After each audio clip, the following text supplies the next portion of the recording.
Hello बच्चों, maths पाठशाला में आप सभी का स्वागत है। आज हम फिर आपके लिए कुछ इंपॉर्टेंट क्वेश्चंस लेकर आए हैं, तो हमारे साथ इस क्लास में आप एंड तक बने रहें। हम आज की क्लास में बहुत इंपॉर्टेंट टॉपिक्स और बहुत इंपॉर्टेंट क्वेश्चंस डिस्कस करेंगे जो आपको पेपर में पूछे जाते हैं। 2 नंबर, 3 नंबर, 4 नंबर। ठीक है, तो हम स्टार्ट करते हैं। सबसे पहले 1 मार्क क्वेश्चन, फिर हम 2 और 3 मार्क्स से क्वेश्चन उठाएंगे और हो सकता है वो क्वेश्चन आपके 4 मार्क्स से ही पूछे जाएँ।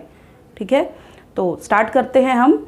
आपका पहला क्वेश्चन है, एक आपको बहुपद दे दिया, पॉलिनोमियल आपको दे दिया है kx² + 3x + k और इसकी एक 0 2 दे दी, यानी कि शून्य का आपको 2 दे दिया है और आपको k की वैल्यू निकालनी है। ठीक है, तो इसमें ज़रा भी कंफ्यूज होने की आपको ज़रूरत नहीं है। आपको करना क्या है, जो आपको नंबर दे दिया 2 उसको सिर्फ x की जगह पुट कर दीजिए। ठीक है, और अपनी इक्वेशन को 0 के इक्वल रख दो। ठीक है, 4k + 6 + k = 0, 4k और 4k 5k 6, तो 5k कितना आ गया, 6 उधर चला जाएगा -6, तो k आ गया मेरे पास -6/5। ठीक है, ये आपका 1 मार्क का क्वेश्चन था, जो अभी पेपर हुआ था उसमें आपका आया हुआ था। अब एक क्वेश्चन है कि 2.35 बार, इसके ऊपर बार लगा है और आपको ऑप्शन दिया है ये पूर्णांक है, ये परिमेय संख्या है, ये अपरिमेय है या प्राकृतिक संख्या है। तो जब भी इस टाइप के क्वेश्चन आए तो आप याद रखें कि आपका आंसर हमेशा परिमेय संख्या यानी कि रैशनल नंबर होगा। याद रखें इसको, जब भी बार वाला क्वेश्चन आपको मिले और आपको पूछा जाए कि ये पूर्णांक है या परिमेय संख्या या अपरिमेय, तो आप डायरेक्ट परिमेय संख्या पे टिक लगाएं बिना सोचे समझे। ठीक है, अब नेक्स्ट क्वेश्चन में आपको एक ग्राफ बना के दिया है, ये ग्राफ है आपका इस टाइप का, और इसमें आपका सॉल्यूशन पूछा है शून्यकों की संख्या यानी कि जीरोज ऑफ द पॉलिनोमियल।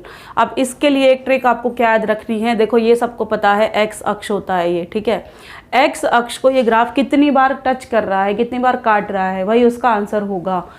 यहाँ पे काटा, यहाँ पे काटा और यहाँ पे काटा, तो कितने सॉल्यूशन हो गए इसके, 3 हो गए।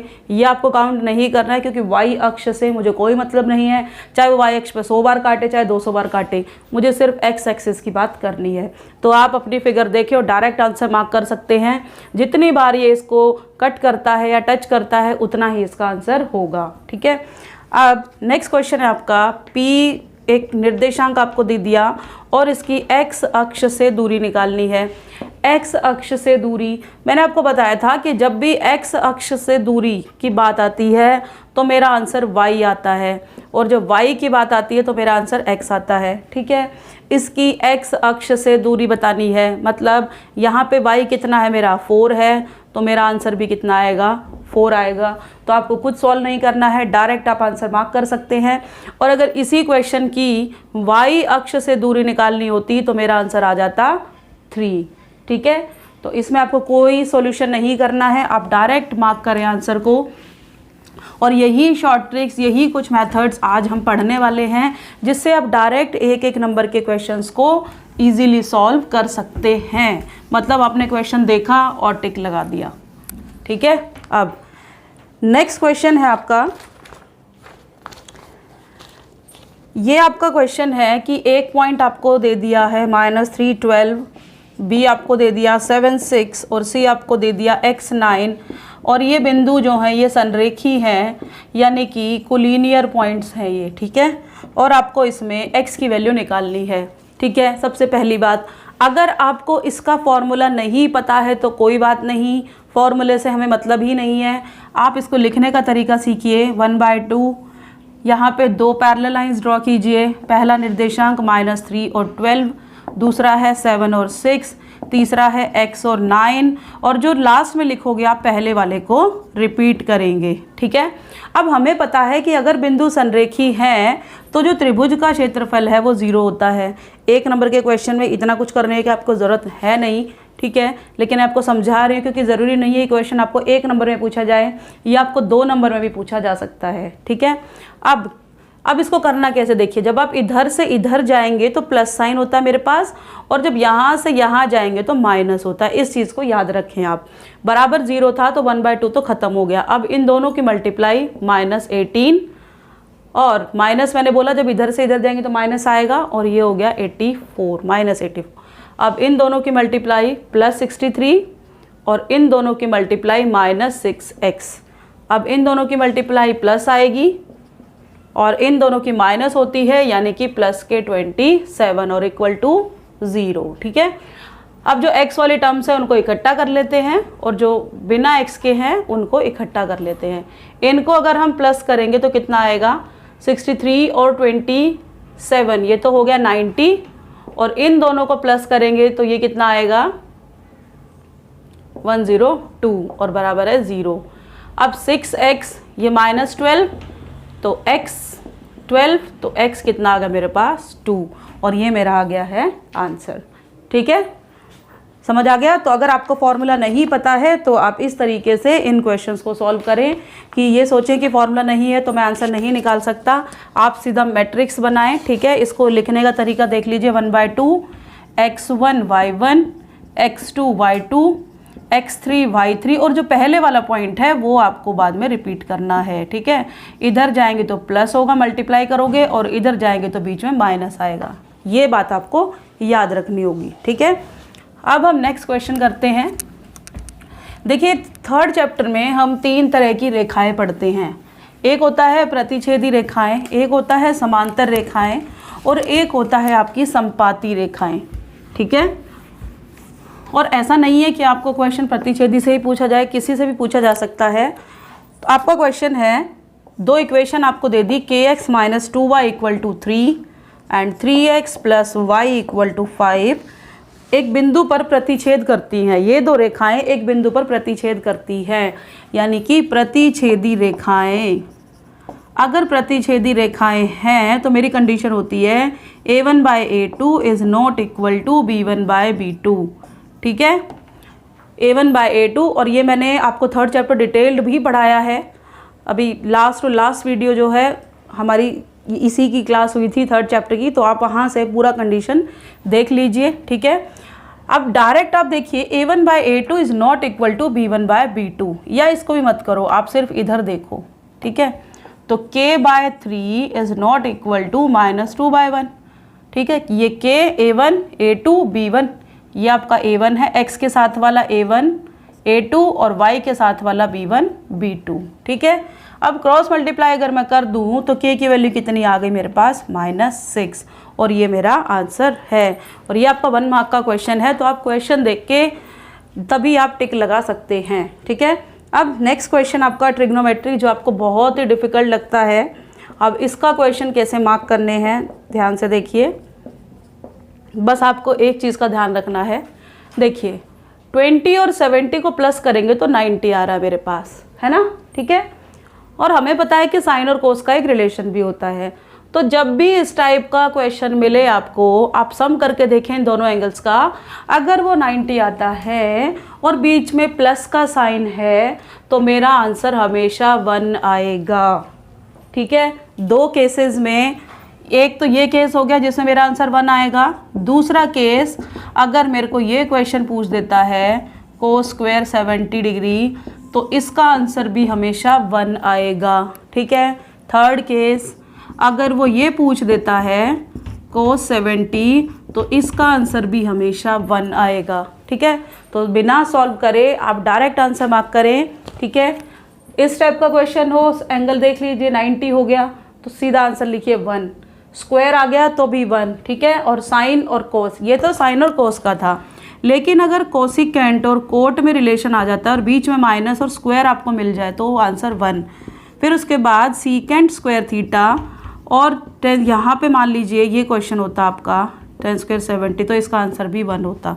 ठीक है, तो क्वेश्चन आपको सॉल्व करने की ज़रूरत नहीं है, आप डायरेक्ट आंसर उसका मार्क कर सकते हैं। ठीक है, नेक्स्ट क्वेश्चन आपका है, टेंजेंट a + b = √3 और टेंजेंट a - b = 1/√3। आपको a की वैल्यू निकालनी है। ठीक है, देखो हमें पता है जो √3 है वो 60 डिग्री पे होता है। ठीक है, और 1/√3 है वो 30 डिग्री पे होता है।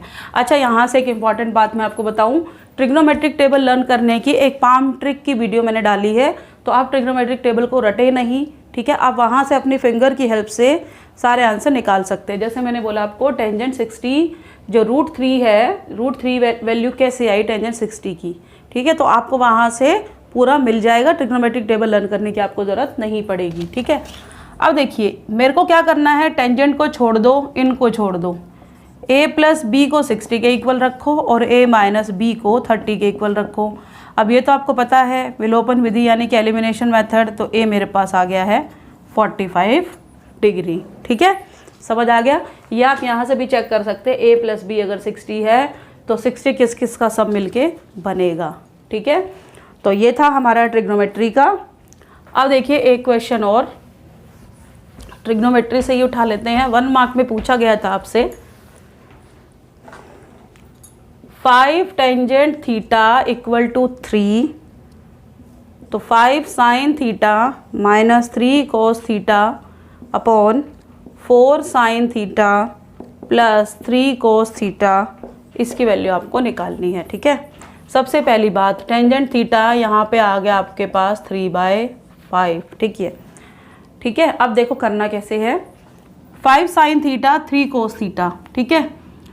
इस क्वेश्चन को कुछ भी मत करो, सीधा क्या करो, जो साइन की जगह है ना उसको tan थीटा कर लो। अगर यहाँ पे साइन और कोस है, ठीक है, और इसको tan थीटा कर लो और यहाँ पे tan थीटा की वैल्यू पुट कर दो 3/5 -3, तो 4 × 3/5 + 3, ये से कट गया, 3 - 3 0, यानी कि योर आंसर इज 0। लेकिन यहाँ से एक ट्रिक और भी निकल सकती है आपके पास। आपको पता है कि टेंजेंट थीटा जो है वो साइन थीटा अपॉन में कोस थीटा होता है, और ये मेरे को दे दिया 3/5, तो साइन थीटा की जगह 3 पुट करो और कोस थीटा की जगह आप 5 पुट करो। करके देखते हैं, साइन थीटा की जगह 3 और कोस थीटा की जगह 5, ऐसे ही नीचे ये क्या हो गया 15 - 15 0, और यही तो आपका आंसर इससे निकला था, ठीक है। तो ये आपके कुछ क्वेश्चंस जिसमें आप डायरेक्टली कर सकते हैं, ठीक है। और ये वाला जो क्वेश्चन है ये इंपॉर्टेंट है और ये आपको 2 मार्क्स में भी पूछा जाता है, ठीक है। यहाँ से आपके 2-3 क्वेश्चन बनते हैं। sin a + b = 1/2। डेली हम एक सेट लेकर आएंगे और डेली हम डिस्कस करेंगे आपके कंपार्टमेंट एग्जाम तक सारे के सारे इंपॉर्टेंट क्वेश्चंस। और ये मैं गारंटी आपको देती हूँ कि जितना आप हमारी क्लासेस को पढ़ेंगे आप पास ज़रूर हो जाएंगे, ठीक है, क्योंकि सारे important question with short tricks हम डिस्कस कर रहे हैं। अब देखो एक क्वेश्चन है, 2 वृत्त के क्षेत्रफलों का अनुपात 9/4 है। एरिया जो है, एरिया ऑफ सर्कल, उसका रेशो दे दिया आपको, अनुपात दे दिया क्षेत्रफलों का, ठीक है। आपको परिधि का अनुपात पूछा है, ठीक है। कुछ भी नहीं करना, ना कोई सॉल्यूशन, कुछ नहीं। अगर एरिया दिया है और परिधि का अनुपात दिया है तो इसका वर्गमूल ले दो, यानी कि स्क्वायर रूट ले दो, तो ये आ गया 3/2, ठीक है। अब अगर परिधि यानी कि सरकमफ्रेंस आपको दे दी, परिधि को इंग्लिश में बोलते हैं सरकमफ्रेंस, अगर आपको सरकमफ्रेंस मान लीजिए दे दी है 2/3 और आपको एरिया का रेशो पूछा जाए तो इसका स्क्वायर कर दीजिए 4/9। ये शॉर्ट ट्रिक है, इसको याद रखें कि अगर मुझे एरिया दे दिया है और मुझे सरकमफ्रेंस का रेशो पूछा जाता है तो उसका स्क्वायर रूट, और अगर सरकमफ्रेंस दे दिया एरिया निकालना है तो उसका स्क्वायर करना है, ठीक है। यहाँ पे लिख देती हूँ मैं कि एरिया गिवन और सरकमफ्रेंस का रेशो निकालना है तो √ऑफ जो एरिया है वो ले लो, ठीक है। और वापस जब सरकमफ्रेंस दे दिया और एरिया निकालना है तो आप उसका स्क्वायर करें, ठीक है। ये कुछ शॉर्ट ट्रिक्स थी आपकी, और इसी टाइप के क्वेश्चन 1 मार्क के आपको अब की बार CBSE का जो भी कंपार्टमेंट का पेपर होगा उसमें भी पूछे जाएंगे, क्योंकि क्वेश्चंस आपके वही बनते हैं, ठीक है। अब जो हमें डिस्कस करना है, देखो प्रायिकता के 2 क्वेश्चन आपके पासे से रिलेटेड आए थे, ठीक है। एक में तो एक पासे की बात हो रही है और दूसरे में 2 पासों की बात हो रही है, ठीक है। तो हम सबसे पहले आज हम पासे को डिस्कस करेंगे, फिर हम सांख्यिकी के 2 टॉपिक डिस्कस करेंगे, ठीक है। ऐसे ही कुछ इंपॉर्टेंट क्वेश्चन हम डिस्कस करने वाले हैं। तो सबसे पहले हम पासे की बात करें। मान लो मैंने पासे को एक बार फेंका है, पहले हम उसके जितने क्वेश्चन बनेंगे वो डिस्कस करते हैं, फिर हम 2 पे आते हैं, ठीक है। मैंने पासे को एक बार फेंका तो मुझे क्या मिलेगा, या तो 1 मिलेगा, 2 मिलेगा, 3 4 5 6, यानी कि डाइस को, ठीक है। अ डाई इज रोल्ड वंस। ठीक है, अब यहाँ से क्वेश्चन क्या बन सकते हैं आपके, वो देख लेते हैं कि आपको निकालनी है प्रायिकता सम संख्या यानी कि इवन नंबर, सेकेंड आपको विषम संख्या यानी कि ओड नंबर, थर्ड आपको प्राइम नंबर अभाज्य संख्या, ठीक है, नंबर ग्रेटर देन 3, 3 से बड़ी संख्या,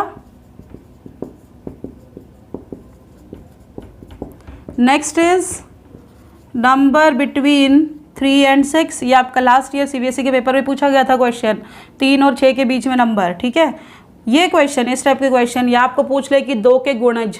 ठीक है, चलिए एक और लिख लेते हैं, 2 के गुणज यानी कि मल्टीपल्स ऑफ 2। ठीक है, और ऐसे ही 3 के गुणज, या और मैं पार्ट यहाँ पे लिखूँ तो नंबर 2 आने की, उसके बाद 5 आने की, उसके बाद 6 आने की, 1 आने की। मान लीजिए ये क्वेश्चन आपसे, इसमें से यही क्वेश्चन आपके बनेंगे। ठीक है, अब सबसे पहली बात, सबके बटे में 6 तो आएगा, डिवाइड बाय 6 तो आएगा, राइट, क्योंकि 6 तो कॉमन मेरा है ही है, क्योंकि टोटल मेरे पास 6 हैं, राइट। टोटल कितने आउटकम है मेरे पास, 6 है, 1 2 3 4 5 6। चलिए 6 मैंने लगा दिया। अब मुझे चाहिए इवन नंबर, सम संख्या क्या होती है, जो 2 से भाग हो जाए, यानी कि यहाँ पे हिंट मैं लिख देती हूँ, नंबर जो डिवाइड होता है 2 से। ठीक है, मतलब 2 की टेबल में आने वाले नंबर्स। ठीक है, अब कौन से हैं, 2, 4 और 6, तो हो गया 3/6। अब मान लो ऑप्शन में आपको 1/2 दे रखा हो तो आप 1/2 को मार्क करेंगे, क्योंकि 3 2 जा 6 होता है, राइट। अब विषम संख्या, अब देखो, अब इवन नंबर मेरे 3 थे, टोटल 6 थे, तो इवन कितने, ये ऑड नंबर कितने बचे, 3 बचे, है ना। प्राइम नंबर मतलब जो खुद से डिवाइड होते हैं, तो एक तो 2, 3 और 5, यानी कि ये भी 3/6। अब नंबर ग्रेटर देन 3, 3 से बड़े नंबर, 3 से ज़्यादा देखो हमें सिर्फ 6 तक देखना है, 6 से आगे नहीं बढ़ना है, इस बात का ध्यान रखें। तो 4, 5, 6, तो ये भी 3/6 आ गया। नंबर बिटवीन 3 and 6, 3 और 6 के बीच में नंबर कितने हैं, 2 हैं, यानी कि 2/6। अब उसके बाद 2 के गुणज, 2 की टेबल में आने वाले नंबर्स यानी कि इवन नंबर्स हो गए, और वो तो आप निकाल ही चुके हो, 3/6। ठीक है, अब है कि नंबर 2 आने की, कि जब मैंने एक पासे को फेंका तो 2 मुझे कितनी बार मिला, तो मुझे 1 ही टाइम मिला ना। एक डाइस को जब मैंने एक बार थ्रो किया है तो 2 मेरे पास एक ही बार आएगा। आप लूडो खेलते भी हैं, ठीक है, नहीं खेलते हैं तो आज आप देख भी लीजिएगा, नेट पे आपको गेम भी मिलेगा, वहाँ से आप देख सकते हैं कि जब डाइस को रोल करते हैं तो 1 2 3 कितनी बार आपको मिलता है। ऐसे ही कोई भी नंबर आने की पॉसिबिलिटी अगर आपसे पूछता है कि जब मैंने एक बार पासे को फेंका तो उसका आंसर हमेशा 1/6 होगा। ये थे आपके कि जब हमने पासे को यानी कि डाइस इज रोल्ड वंस यानी कि पासे को एक बार फेंका। ठीक है, समझ आया। नंबर की अगर प्रोबेबिलिटी पूछता है तो हमेशा मेरा आंसर आएगा 1/6। ठीक है, अब यहाँ से एक चीज़ और मैं बता दूँ, अगर आपको वो सैम्पल स्पेस बनाने की बोलता है इसमें, तो आप ये ब्रैकेट लगाएं, करली ब्रेसेस को बोलते हैं, 1 2 3 4 5 6। ठीक है, यानी कि जब मैंने डाइस को एक बार फेंका तो मुझे कितने आउटकम मिले हैं, 6 मिले हैं। ठीक है, अब हम बात करेंगे जब हमने डाइस को 2 बार फेंका। ठीक है, 2 बार फेंका की 2 टेबल मैं आपको बताऊंगी, कुछ टेबल्स मैं भी यहाँ पे बनाऊंगी और उन्हीं टेबल से आपके सारे के सारे आंसर्स मिल जाएंगे। सबसे पहले हम बनाएंगे कि जब हम 2 डाइस को फेंकते हैं तो हमारे पास आउटकम कितने आते हैं। चलिए बना लेते हैं पहले उसको जल्दी से, आप भी अपने नोटबुक्स में साथ साथ बनाएं।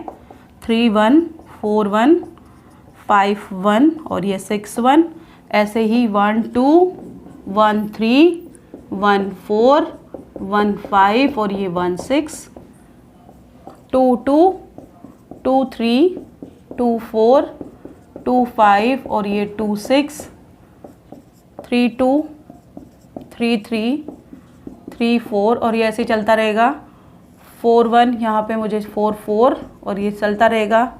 सेम ऐसे ही यहाँ पे 5 5 आएगा और फिर यहाँ पे लास्ट में 6 6 आएगा। ठीक है, अब इस टेबल से मुझे सिर्फ इतना पता चलेगा कि जो टोटल आउटकम्स हैं मेरे वो कितने हैं, 36 हैं। यानी कि कुल परिणाम जो हैं वो 36 हैं।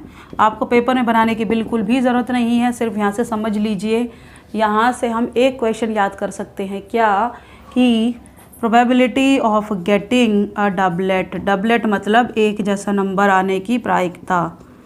अब देखो इस पूरी टेबल में एक जैसा नंबर आपको कहाँ मिल रहा है, देखो दोनों पे सेम नंबर आएगा। ठीक है, एक तो ये 1 1, 2 2, 3 3, 4 4, 5 5 और 6 6 है ना।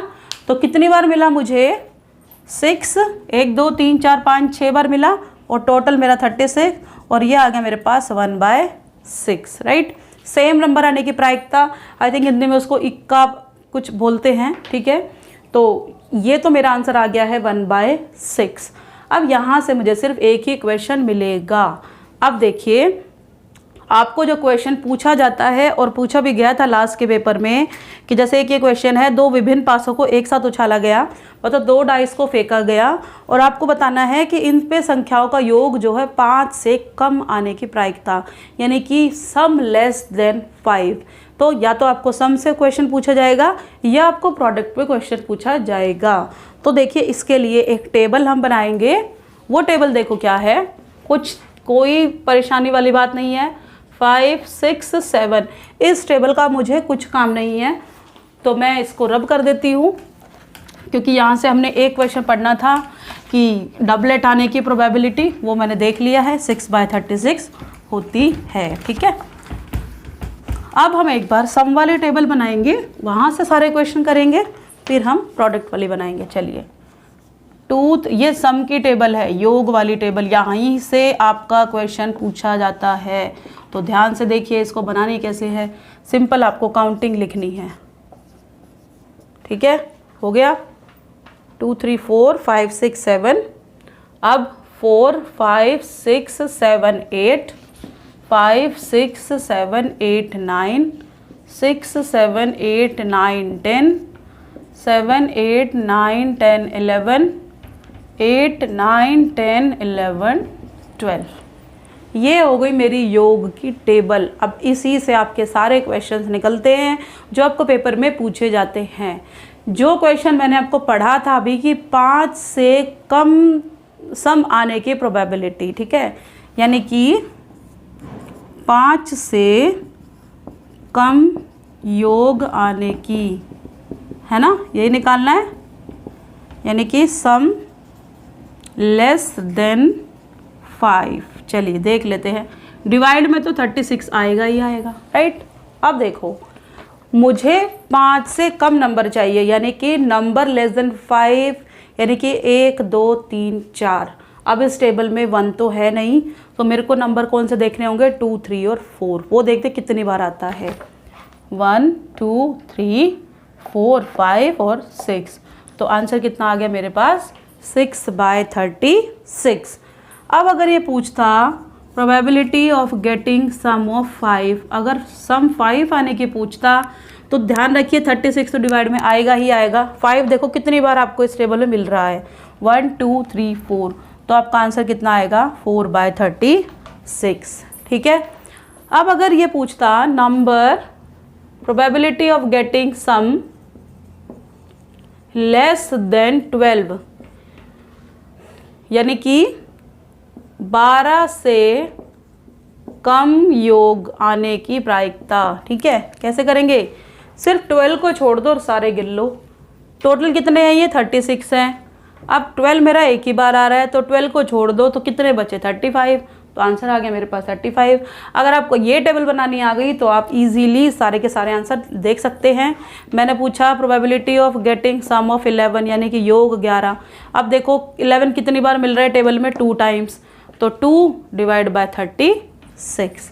ठीक है, आप इस टेबल को जल्दी से जल्दी नोट करें अपनी नोटबुक्स में। कुछ नहीं है, सिर्फ काउंटिंग है, 2 3 4 5 7 3 4 5 7। ठीक है, उस नंबर से आगे की आपको काउंटिंग लिखनी है। ठीक है, अब ऐसे ही हम एक प्रोडक्ट की टाइम टेबल बनाते हैं, जहाँ से आपको अगर वो मल्टीप्लाई पूछे तो आप मल्टीप्लाई भी नंबर्स की बता सकते हैं। मल्टीप्लाई की टेबल देखो कैसे, उसमें इसमें हमने काउंटिंग लिखी थी, उसमें हम टेबल लिख देंगे।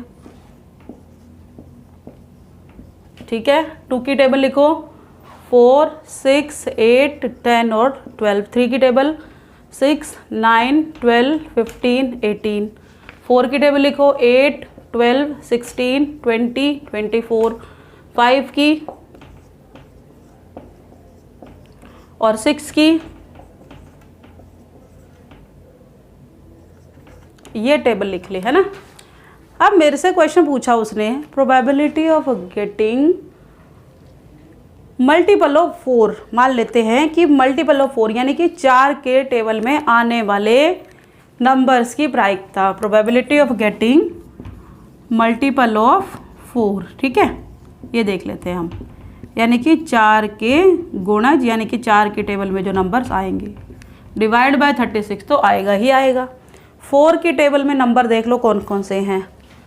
पहले लाइन पे चलते हैं, 4 1 2 3 4 5 6 7 8 9 10 10 11 12 13 14, यानी कि आंसर कितना आ गया, 14 बाय 36।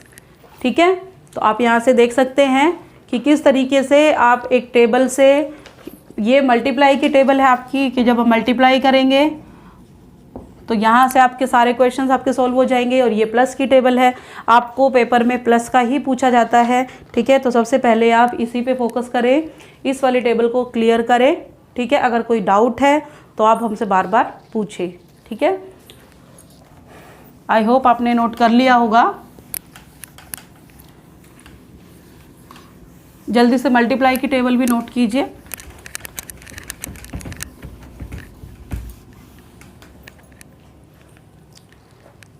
तो ये तो थे 2 क्वेश्चंस जो आपके पेपर में पूछे गए थे और हमने इजीली सॉल्व इनको कर लिया है।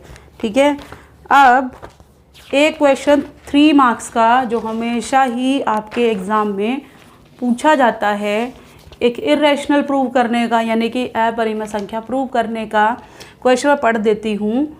कि आपको गिवन है कि √3 जो है वो एक इरेशनल नंबर है।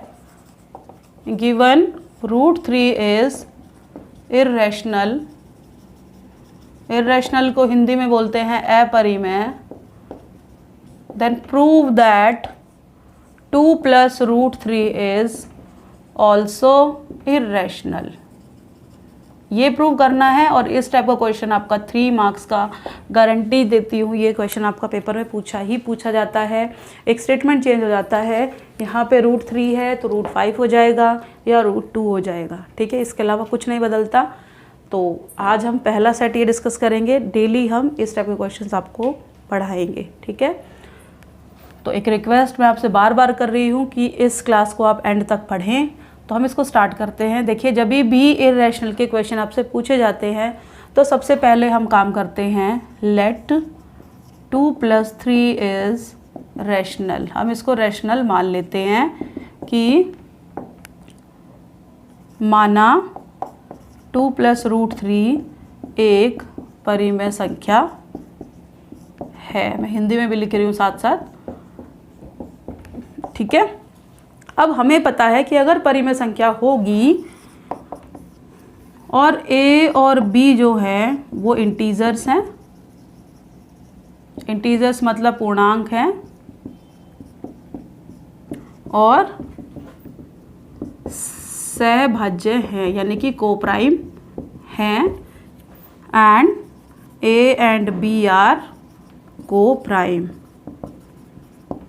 तो मतलब 2 + √3 जो है वो a/b के इक्वल हो गया।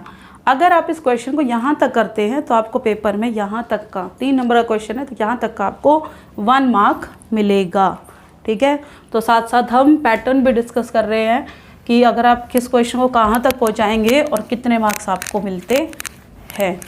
अब आगे देखिए करना क्या है। मैंने लिखा 2 + √3 जो है वो a/b के इक्वल है। सबसे पहला काम हमें करना है कि जो रूट वाली टर्म है उसको एक तरफ कर लेते हैं और बिना रूट वाली टर्म को हम एक तरफ कर लेते हैं। ये कर लिया, ठीक है। अब यहाँ से एक चीज़ समझिए, अगर a/b मेरा रैशनल है ना, a/b इंटीजर्स मैंने बोले पूर्णांक हैं, इसका मतलब ये रैशनल है और रैशनल में से मैंने माइनस कर दिया तो मुझे रैशनल ही मिलेगा। ठीक है, अभी लिख नहीं रहे हैं, ये परिमेय संख्या है और परिमेय संख्या से मैंने कुछ भी माइनस कर दिया तो ये पूरा परिमेय होगा, है ना। अगर ये परिमेय है तो ये भी परिमेय हो गया, लेकिन मुझे दिया क्या है कि √3 तो इर्रेशनल है। √3 अगर इर्रेशनल है तो ये भी इर्रेशनल होगा।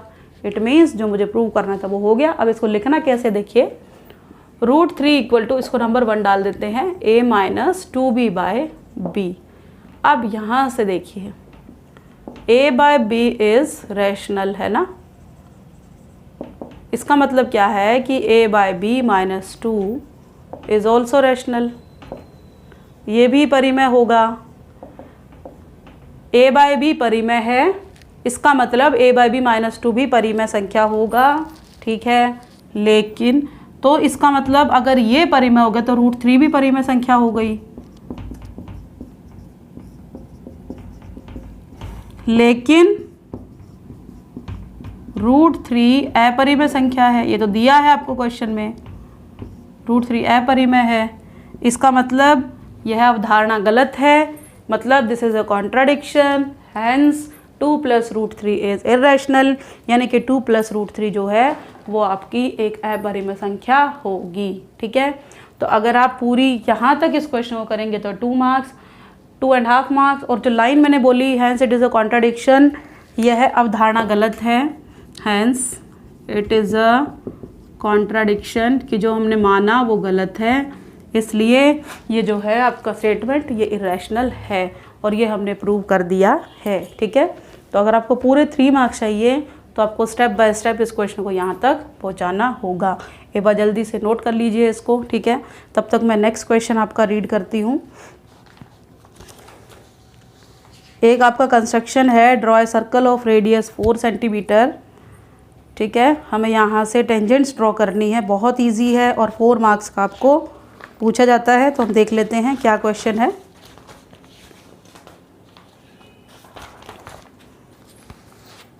क्वेश्चन है आपका 4 सेंटीमीटर त्रिज्या का एक वृत्त खींचिए। ठीक है, वृत्त के केंद्र से 7 सेंटीमीटर की दूरी पर स्थित एक बिंदु से वृत्त पर स्पर्श रेखा के युग्म की रचना कीजिए। यानी कि मुझे इंग्लिश में भी रीड कर लेते हैं।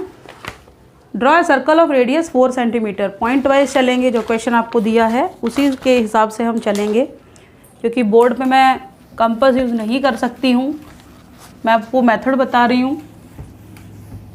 देखिए कैसे करना है।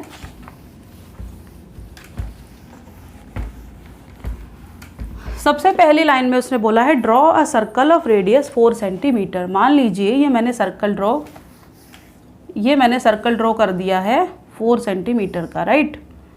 4 सेंटीमीटर हो गया ये, ठीक है। अब वो बोलता है कि from a point 7 centimetre away from the centre, मतलब केंद्र से 7 सेंटीमीटर की दूरी पर, केंद्र से 7 सेंटीमीटर की दूरी पर 4 तो मैंने चल लिया है, मुझे 7 चलना है, तो कितना और चलूँगी 3, तो मतलब इसको आप 3 यहाँ बढ़ा दो, तो ये मेरा हो गया है टोटल 7 सेंटीमीटर। समझ गए, इसको ओ दे देते हैं, इसको पी दे देते हैं। समझे कैसे किया? बोला सेंटर 4 है, राइट, सेंटर से आप यहाँ तक 4 चल दिए, अब मुझे टोटल चलना है 7, मैंने 4 चल लिया, तो कितना बचा 3 बचा, वो मैंने कर दिया। अब हमें क्या करना है, टेंजेंट्स ड्रॉ करनी है मुझे इस पॉइंट सी। ठीक है, सबसे पहला काम, सर्कल भूल जाओ, सिर्फ इस लाइन पे ध्यान दो। इस पॉइंट पे कंपास रखो, हाफ से ज़्यादा खोलो और यहाँ पे आर्क लगाओ, परपेंडिकुलर बाइसेक्टर ड्रॉ करना है। इस पॉइंट पे जितना कंपास आपने इधर से खोला था सेम वही इस पॉइंट पे रख के और यहाँ पे एक आर्क लगाओ। और इन दोनों को कर दो जॉइन। ठीक है, अब यहाँ पे अपना कंपास इतना ओपन करो, कंपास को इतना खोलो, ठीक है, इस पॉइंट पे रखो और एक सर्कल ड्रॉ कर दो। हो गया।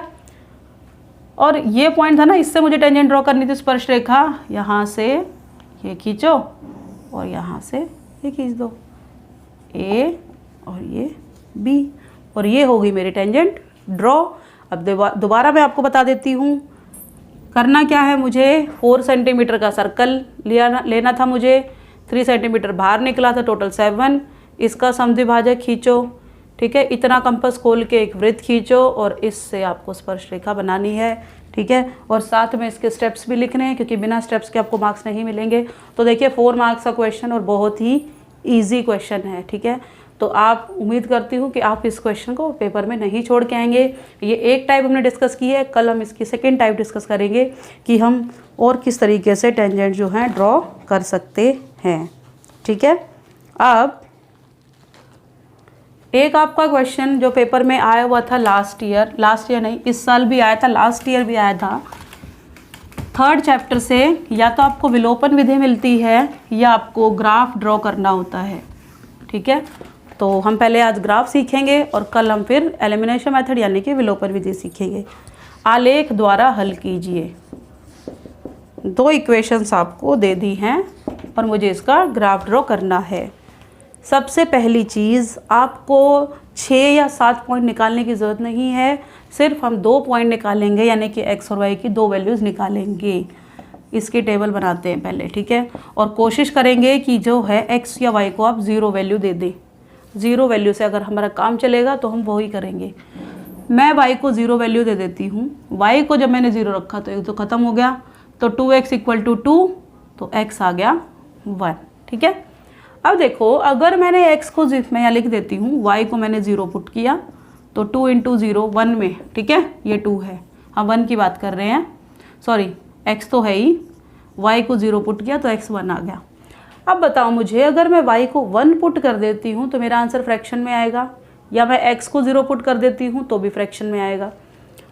अगर मैं y को 2 पुट कर दूँ तो मेरे पास x की कितनी वैल्यू आएगी, चलिए पुट कर लेते हैं। y को 2 पुट करो तो 2x + 3 × 2 = 2, 2x + 6 = 2, 2x = -4, तो x आ गया -2। यानी कि जब मैंने y को 2 पुट किया तो x मेरे पास आ गया -2। यानी कि अब इससे ज़्यादा टेबल हमें बनाने की ज़रूरत नहीं है। अब इस इक्वेशन पे आते हैं, इसकी टेबल बनाएंगे और फिर हम ग्राफ ड्रॉ करेंगे x और y। चलिए x को मैं 0 पुट कर देती हूँ, यहाँ पे कर लेते हैं, x को 0 तो y आ गया -4, और जब मैंने y को 0 पुट किया तो x आया 8, यही आएगा। ठीक है, अब ग्राफ ड्रॉ करते हैं। ये x एक्सिस और ये y एक्सिस, 0 1 2 3 4 5 6 7 और ये 8 ग्राफ पे सही आएगा वैसे। ठीक है, ये 1 2 3 -1 इधर माइनस वाले होते हैं और इधर माइनस वाले, और ये ध्यान रखें ये 1 ऊपर नहीं होता है, 1 नीचे से शुरू होता है, क्योंकि 0 यहाँ पे है, 0 बीच में है। ठीक है, तो आपको पता होना चाहिए कि 0 से काउंटिंग आपकी स्टार्ट हुई है, तो 0 से ऊपर ऊपर बढ़ता चलेगा। अब देखिए पॉइंट लोकेट करते हैं, जब y 0 है तो x 1 है, ये हो गया। जब x -2 है तो y 2 है, x -2 है तो y 2 है। तो आपके पास एक तो लाइन ये आ गई। ठीक है, इसको यहाँ से मिलाना, ये मेरा ग्राफ बना 2x - 3y = 2 का। अब इसका कर लेते हैं, जब x 0 है तो y -4 है, ये पॉइंट मिल गया, और जब y 0 है तो x 8 है, ये पॉइंट मिल गया, राइट, ये मिल गया। अब इस पॉइंट पे जहाँ पे भी ये मिल रही हैं लाइनें, ग्राफ में आपको इजीली समझ में आएगा। ठीक है, ये मेरा इस इक्वेशन का सॉल्यूशन होगा। ठीक है, तो कहने का मतलब क्या है कि जब आप ग्राफ ड्रॉ करेंगे तो आपको ज़्यादा पॉइंट जो है वो बनाने की ज़रूरत नहीं है। ठीक है, आप 2 पॉइंट निकालिए, कोशिश कीजिए कि x 0 और y 0 से आपका काम चल जाए। ठीक है, तो ये भी एक इम्पॉर्टेंट क्वेश्चन था। अब हम एक क्वेश्चन और डिस्कस करेंगे।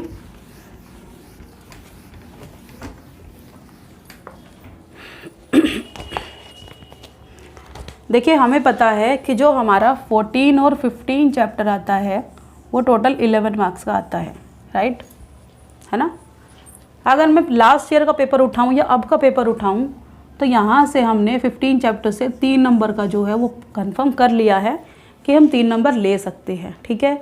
लेकिन हम कल कुछ और भी डिस्कस करेंगे, कार्ड्स भी डिस्कस करेंगे, तब हमारे वो 4 मार्क्स जो हैं वो कंफर्म हो जाएंगे। अब हमें एक 4 नंबर का क्वेश्चन 14 चैप्टर से रेडी करना है, ठीक है। तो वही हम रेडी करेंगे 4 मार्क्स का क्वेश्चन, ठीक है। तो सबसे पहले हम 3 चीज़ें 14 चैप्टर में पढ़ते हैं। एक माध्य यानी कि मीन, एक माध्यक यानी कि मीडियन, और तीसरा है आपका बहुलक यानी कि मोड, ठीक है। तो सबसे पहले आज हम क्लियर करेंगे मीन और मोड, और एक फॉर्मूला मैं आपको लिखवाऊंगी इसका। एक फॉर्मूला नोट कर लीजिए आप, mode equal to 3 median minus 2 mean. Hindi में भी लिख देती हूँ, बहुलक जो है वो किसके बराबर होगा, 3 गुणा माध्यक माइनस 2 गुणा माध्य। बहुत इंपॉर्टेंट फॉर्मूला है ये, और ये आपका 1 नंबर का क्वेश्चन भी आया था, वो देखते हैं क्या है। देखिए, मीडियन यानी कि माध्यक आपको दे दिया 26, और मोड यानी कि बहुलक आपको दे दिया 29, और आपको मीन निकालना है यानी कि माध्य आपको निकालना है। ये आपका 1 नंबर का क्वेश्चन पूछा गया था। क्या करना है, देखिए, माध्यक है बहुलक है, यानी कि ये है और ये है, ये निकालना है। क्या करें, बहुलक की जगह 29, माध्यक की जगह 26, और 2 इंटू में मीन आपको निकालना है यानी कि माध्य निकालना है। इसको सॉल्व कर लीजिए तो आपके पास यहाँ से मीन आ जाएगा, ठीक है। तो आप जल्दी से इसको नोट कीजिए। अब देखिए, एक क्वेश्चन आपका पेपर में ही आया हुआ है, तो पहले उसी को डिस्कस कर लेते हैं। फाइंड द मीन यानी कि निम्न आंकड़ों का माध्य ज्ञात कीजिए, और आपको दे रखा है ये क्लास इंटरवल और ये आपको फ्रीक्वेंसी। अच्छा, इसमें एक इम्पॉर्टेंट चीज़ और, मीन हम कई मेथड से निकालते हैं, तो आप हमेशा डायरेक्ट मेथड यूज़ कीजिए, क्योंकि स्टेप डेविएशन वो आपको थोड़ा डिफ़िकल्ट पड़ेगा, कैलकुलेशन ज़्यादा है उसमें, तो आप इसी से काम चलाएं, ठीक है। क्योंकि आपको ज़्यादा लंबा मेथड करने की ज़रूरत नहीं है, क्योंकि वो पूछता नहीं है कि आपको किस तरीके से इसको सॉल्व करना है, आपको आंसर चाहिए बस, ठीक है। Class interval 0-20, 20 to 40, 40 to 60, 60 to 80, 80 to 100 and 100 to 120, ठीक है। और साथ में फ्रीक्वेंसी 20, 35, 52, 44, 38 और 31। सबसे पहले हम इसमें XI निकालेंगे, राइट, XI, और इसका टोटल जो है वो आएगा आपका 220, ठीक है। XI क्या है, इन दोनों को प्लस करो और 2 से डिवाइड कर दो। 0-20 को प्लस किया 20 और 2 से डिवाइड 10। अब देखो, आगे की कैलकुलेशन करने की बिल्कुल ज़रूरत नहीं है। कितना डिफरेंस है, 20 का है, 10 में 20 प्लस करोगे 30, देन 50, देन 70, देन 90, और फिर आपको मिलेगा 110, ठीक है। अब इनकी मल्टीप्लाई देखो, अब मुझे क्या करना है, नेक्स्ट स्टेप FI XI निकालना है। इसकी मल्टीप्लाई आएगी, इन दोनों को मल्टीप्लाई करना है, इसको और इसको, ठीक है। अब इनको और इनको, तो इनको दोनों को मल्टीप्लाई करके हमें यहाँ लिखते जाना है, ठीक है। तो हम लिखते हैं, इन दोनों की मल्टीप्लाई आई 1050, इन दोनों की मल्टीप्लाई आपको मिलेगी 2600, और इसकी मिलेगी आपको 3080, 3420 और ये 3410। नेक्स्ट स्टेप क्या करना है, इन सब का टोटल, और इन सब का टोटल मेरे पास आया 13760। अब क्या निकालना है, मुझे मीन निकालना है, यानी कि x बार। फॉर्मूला लिखें, summation FI XI divide by summation FI। Summation FI XI कितना है, 13760, और ये कितना है 220। तो जब इसको सॉल्व करेंगे तो आपका आंसर 62.5 अप्रॉक्सीमेट आपका आएगा। और ये क्वेश्चन आपका 4 मार्क्स का पूछा गया था। तो क्या हम मान लें कि हमारे 4 मार्क्स कंप्लीट हो गए? नहीं। अब मीन के साथ हो सकता है कि एक सेट में आपको मीन पूछा हो और दूसरे में आपको मीडियन पूछा हो, है ना, ऐसा भी तो हो सकता है। तो हम अब पढ़ेंगे मीडियन निकालने का तरीका, आज हम पढ़ेंगे मोड और कल हम पढ़ेंगे मीडियन, ठीक है। और डेली हम इसी सेट के साथ आपको और नए इम्पोर्टेंट क्वेश्चंस के साथ आपको मिलेंगे, ठीक है। चलिए, अगर मैं इसी क्वेश्चन में मीडियन की बात करूं, मोड की बात करूं, तो देखो कैसे दोबारा बनाते हैं टेबल को। 0 to 20, 20 to 40, 40 to 60, 60 to 80, 80 to 100 और 100 to 120, और इधर है मेरे पास फ्रीक्वेंसी 20, 35, 52, 44, 38, 31, ठीक है। चलिए, अब देखो मुझे मीडियन के लिए ये हम मोड निकाल रहे हैं, यानी कि ये हमने बहुलक निकालेंगे हम, ठीक है। सबसे पहले मैं यहाँ पे बहुलक का फॉर्मूला लिख लेते हैं हम। फॉर्मूला हम लिखेंगे mode is equal to L plus F1 minus F0 divide by 2F1 minus F0 minus F2 into में H, ठीक है। ये फॉर्मूला हमने लिखा, इसको रब कर देते हैं।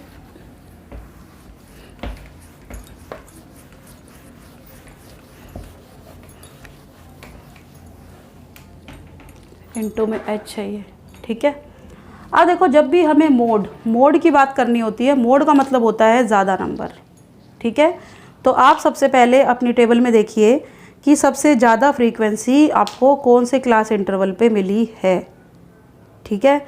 आप एक बार अपनी टेबल को ध्यान से देखेंगे तो आप देखोगे कि जो सबसे हाईएस्ट नंबर जो है मेरा वो कौन सा है, 52 नंबर हाईएस्ट है। इसका मतलब मुझे उस इंटरवल से काम है। सबसे पहले हम ये देखेंगे कि ये वैल्यू जो है कैसे निकालते हैं। चलिए, इसको मैं थोड़ा दूर लिख देती हूँ, L प्लस, ये एक है और ये अलग है, ठीक है। अब देखो, सबसे ज़्यादा 52, पहले इस पर एक बॉक्स बना दो, ठीक है, बना दिया। अब सब पहले हम L की बात कर लेते हैं। 40 और 60 में छोटा कौन है, ये वाला है ना, तो ये मेरा L हो गया। तो मैं यहाँ पे लिखूँगी L मेरा है 40। ये जो आपका हाईएस्ट नंबर था ये आपका होता है F1, तो F1 मेरा हो गया है 52, और इससे ऊपर वाला हो गया आपका F0, यानी कि F0 आपका हो गया है 35, और इससे नीचे वाला नंबर आपका F2, यानी कि F2 आपका हो गया 44, और एक लास्ट चीज़ बची मेरी H। इन दोनों में डिफरेंस कितना है, 20 का, तो H मेरे पास आ गया 20 का। अगर आप इस क्वेश्चन को यहाँ तक कर देते हैं देन यू गेट 1.5 मार्क्स, ठीक है। सारी वैल्यू समझ में आ गई। हाईएस्ट वाली वैल्यू F1, उसके सामने वाला छोटा नंबर L। अब देखो, इसको इसमें पुट कर देते हैं। L कितना है, 40। अब इसको थोड़ा दूर लिखते हैं, कैलकुलेशन पार्ट इजी करते हैं। देखिए, F1 कितना है आपका 52, F0 कितना है आपका 35, डिवाइड बाय 2 इंटू F1 कितना है 52, F0 35 और F2 44, और मल्टीप्लाई बाय कितना है H 20 हो गया। चलिए, 40 प्लस माइनस करें इसको, कितना आएगा 17, डिवाइड बाय 104 माइनस 79 और इंटू में 20, ठीक है। 40 प्लस कितना आ गए, 17 2 जा 34, और इसको माइनस करो, 14 में से 9 गया 5, ये कितना आएगा 25, ठीक है। 5 5 जा 25, 5 6 जा 30, 5 8 जा 40, 40 प्लस इसको डिवाइड कर ले, 5 1 जा 68 को 5 से डिवाइड करो, 5 3 जा 15, 5 6 जा, यानी कि ये आ गया 13.6। इसको नहीं छेड़ना है, इसको साथ रखो, पहले इसको सॉल्व करते हैं। तो मेरे पास आंसर कितना आएगा 53.6। समझ आ गया, ये है हमारा मोड निकालने का मेथड। एक क्वेश्चन और कर लेते हैं मोड का, ठीक है।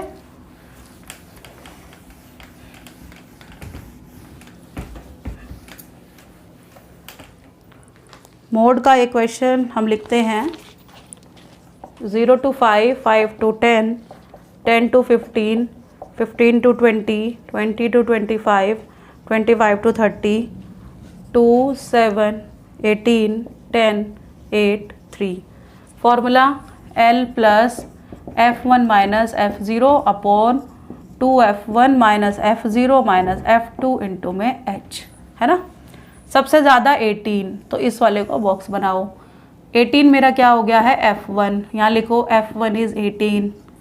L छोटा है कौन सा 10, तो L 10।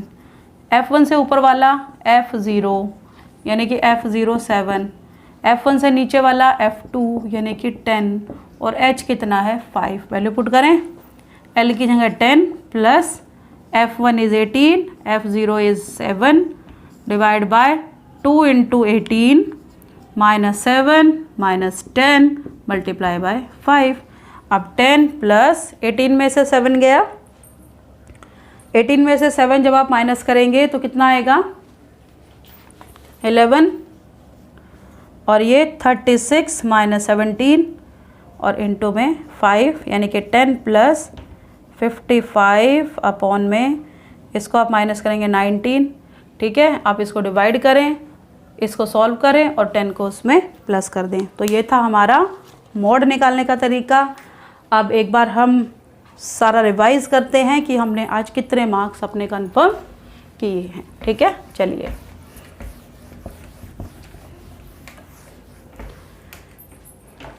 एक जो क्वेश्चन हमने किया √3 वाला इर्रेशनल वाला 3 मार्क्स, राइट। उसके बाद हमने कंस्ट्रक्शन की 4 मार्क्स, ठीक है।